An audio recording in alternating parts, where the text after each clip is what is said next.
அனைவருக்கும் வணக்கம். என்னோடய சேனலை சப்ஸ்கிரைப் பண்ண எல்லாத்துக்கும் மிக்க நன்றி.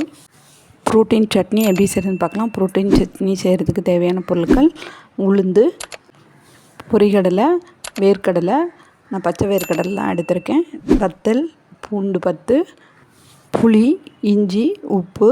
வாங்க எப்படி செய்யலாம்னு சொல்லிட்டு பார்க்கலாம். பச்சை வேர்க்கடலைக்கு பதிலாக நம்ம வறுத்த வேர்க்கடலை கூட எடுத்துக்கலாம்.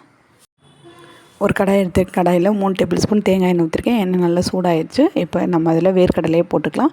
வேர்க்கடலை நல்லா செவந்து வரணும். அது வரைக்கும் வேர்க்கடலையே நல்லா வறுத்து எடுத்துக்கலாம். வேர்க்கடலை நல்லா செவந்து வந்துடுச்சு. இப்போ இதில் உளுந்து போட்டுக்கலாம்.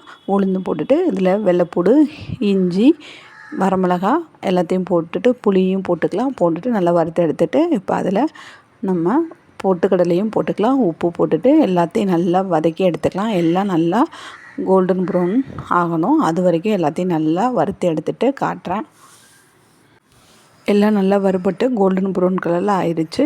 நல்லா உளுந்து எல்லாமே நல்லா வறுபட்டுருச்சு. இப்போ நம்ம இதை இறக்கி வச்சுட்டு ஆற விட்டுட்டு நம்ம அரைச்சி எடுத்துக்கலாம். ஒரு 10 நிமிஷத்தில் நல்லா ஆறி வந்துருச்சு. இப்போ நம்ம இது மிக்ஸி ஜாரில் மாற்றிக்கலாம்.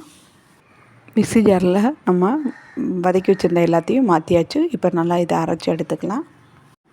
நல்லா அரைச்சி எடுத்தாச்சு. இப்போ தண்ணி ஊற்றி தேவையான அளவுக்கு நம்ம நல்லா எப்பயும் அரைக்கிற மாதிரி சட்னிக்கு அரைச்சி எடுத்துக்கலாம். நல்லா அரைச்சிட்டு காட்டுறேன். நல்லா அரைச்சி எடுத்தாச்சு. சட்னி ரெடி. இப்போ இதை வேறு பாத்திரத்தில் மாற்றிக்கலாம். ஒரு தாளிக்கிற பேன் வச்சுருக்கேன். தாளிக்கிறதுக்கு அதில் 2 டேபிள் ஸ்பூன் எண்ணெய் ஊற்றிருக்கேன். அதில் கடுகு போட்டு சின்ன வெங்காயம் போட்டிருக்கேன். இப்போ நல்லா பொரிஞ்சு வந்துருச்சு. இப்போ நம்ம கருவேப்பிலை போட்டுக்கலாம். கருவேப்பிலை போட்டு தாளிப்பு ரெடி ஆகிடுச்சு. தாளித்து நம்ம சட்னியில் ஊற்றிக்கலாம். தாளிப்பு ரெடி. சட்னியை வேறு பாத்திரத்தில் ஊற்றிட்டு மிக்ஸி ஜார் அழைச்சி கொஞ்சமாக தண்ணி ஊற்றி நல்லா மிக்ஸ் பண்ணி வச்சுருக்கேன். நல்லா தாளித்து ஊற்றியாச்சு. இப்போது ப்ரோட்டீன் சட்னி ரெடி. இது உடம்புக்கு ரொம்ப நல்லது. இது செஞ்சு பாருங்கள். செஞ்சு பார்த்துட்டு எப்படி இருக்குன்னு சொல்லுங்கள். இதோட அளவுகள் எல்லாம் டிஸ்கிரிப்ஷன் பாக்ஸில் கொடுத்துருக்கேன். செக் பண்ணி பார்த்துக்கோங்க. இதில் வேர்க்கடலை, பொரிகடலை, உளுந்து சேர்த்துருக்கனால உடம்புக்கு ரொம்ப நல்லது, சத்தும் கூட. அதனால் இந்த மாதிரி சட்னி ஒரு தடவை செஞ்சு பாருங்கள்.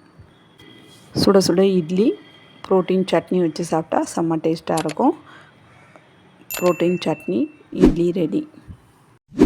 லைக் பண்ணுங்கள், ஷேர் பண்ணுங்கள், கமெண்ட் பண்ணுங்கள். என்னோடய சேனலை சப்ஸ்கிரைப் பண்ணுங்கள். Protein chutney idli ready.